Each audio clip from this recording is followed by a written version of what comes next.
Hello YouTube, this is Morgan, Airspeed Prime here with my next Boruto Anime review. This one's going to be for episode 138, which is called Hiyashi's Birthday. And this was an interesting episode in that going in, you're like, okay, Hiyashi focus, we're going to get the, Hanabi, those type of characters. It should be at least fun.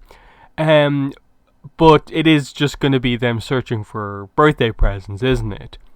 And it ended up being a little bit more than that, I think. So I definitely felt it was a very enjoyable episode because we got Boruto learning more about the Hyuga clan, about this sort of other side to his family, basically. By learning, the main thing he learns is the sort of backstory between Hiyashi and Hizashi, which is obviously basically essential to like Neji's backstory as well. And kind of just learning a little bit more about Hiyashi as a character, more about his grandfather. Mainly just the idea that like he was this stricter character in the past. Like when we were first introduced to that character, Hinata's father, back in original Naruto, he was strict and like that, and he wasn't the most likable character because of the way he treated Hinata, being I think a good example of that. And we see now that they kind of frame it quite nicely here with the idea that Boruto doesn't know all of this stuff. So who ends up telling him it's actually Kurenai. Which I thought was a really nice kind of callback of like, yeah, that makes sense of like, he can't necessarily talk to just his, like Hiyashi's direct family to get this information. So, there's this other closest person, the leader of Hinata's team who's familiar with what happened. Perfect person to tell him. So he learns about the sacrifice from Hizashi and the idea that Hiyashi in the past was a very different character prior to becoming so strict in the aftermath of what happened to his brother. And this is just a return. The way he is now is just a return to him being the way he used to be. And I thought they emphasized that quite well with the little side plot in this episode of the guy coming to challenge the leader of the Hyuga clan to kind of test his strength, and Hiyashi never wanting to do that.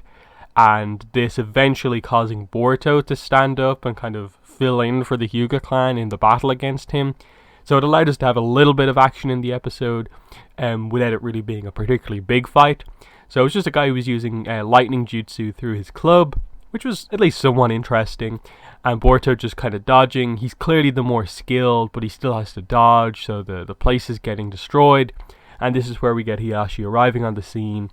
The one real jutsu he uses in the episode is of course just the 8 trigrams palm rotation to separate Boruto on this guy, and we just get the explanation that he's always tried to not do things just through force. That's the way that represents him when he was different, when he wasn't really himself. So he doesn't like to do that that often. But, I think he perhaps maybe took a different approach after this of like, okay, I maybe understand a little bit of how just kind of dismissing these challengers isn't maybe exactly the best way to go about it. Sometimes you do need to prove yourself, but in general the point I think was got across like reasonably well. As for the present aspect of the episode, I thought they would maybe build to there like being a reveal that there was some specific item or important thing that would be nice to give him, but in the end it was just like I sort of expected at the start of the episode, that it would just be the idea of he wants to spend more time with them, and so just Boruto and Himawari being there is like all the present that he needs. And it was that, but I thought they found a good way to actually like have there be sort of an item related to that, and it being, pictures, basically family pictures. That the only picture he has from before is that one of a much younger Boruto and a very young Himawari kind of playing. That's the main one that he has. So of course it would be nice for him to also have a more recent picture of them. So that's kind of Boruto's present, is that he basically agrees to take more family photos with his grandfather, and that's exactly what he wants. He enjoys life now that it's more peaceful, calm. He can kind of just enjoy his family. There's not war or anything going on. There's no need for the clan to be led in an overly strict way. So they brought it together pretty nicely in the end. And then they had Himawari give him a scarf, an orange scarf, which I thought was nice, of just kind of like, the Uzumaki clan in a way, like giving the Hyuga clan, the orange, item. That was actually nice, and just the color, it made sense. It's an item he can sort of have with him that sort of maybe adds to his character design. So I thought that was actually quite well done as well. Especially with like what Himawari said of just, wear this always so you'll always stay warm and healthy and stuff like that. So, exactly what you wanted.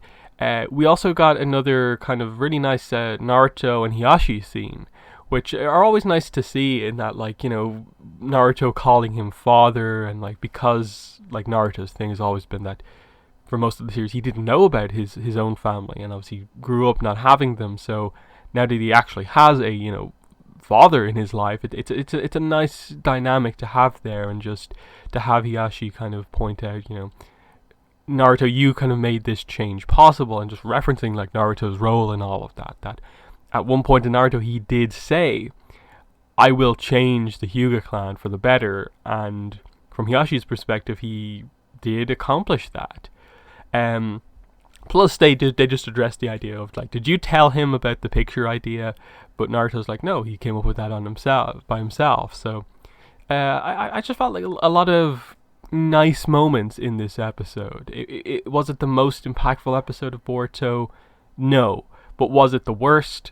Absolutely not. This was just very kind of solid, kind of above average for these type of episodes, and an enjoyable one, because I thought they used the characters fairly well, in that we got to see a little bit of Mirai, Kurenai, we got Hanabi again. It's always nice when we get her focused on, in that she's one of those characters where, like, over the course of Boruto, you really feel they could actually do some very interesting stuff with her, in that you're maybe kind of wondering, like, is there a kind of like romance kind of arc for her somewhere down the line, and like you said, of maybe her family kind of going forward.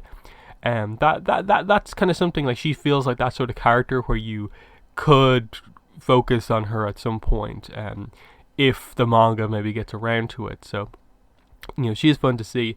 They used Mitsuki fairly interestingly here, of just like Boruto brings Mitsuki along with him in all of these things, and Mitsuki's just kind of like, okay, like, I was watching, and Boruto's like, oh, you didn't tell me. And they just reference kind of a few little things of like the idea of like that Mitsuki almost wishes he knew all this stuff about like his own parent, Orochimaru. So it definitely was one of those episodes that sort of teased of like this style of episode, but done for Mitsuki or done for Sarada, would actually be very, very interesting, in terms of Sarada learning about the darker parts of the Uchiha clan, and Mitsuki, like, how much exactly does he know about like Orochimaru's past, and what exactly he did, and how does he feel about that? Those are the things that like are very interesting to know about. This was definitely much more of a sort of, you can put this in an episode here and it's not super impactful, but it's still nice to know. So yeah, that's been the episode. In the comments, let me know what your thoughts are, but that's been the video. Thanks for watching, and bye.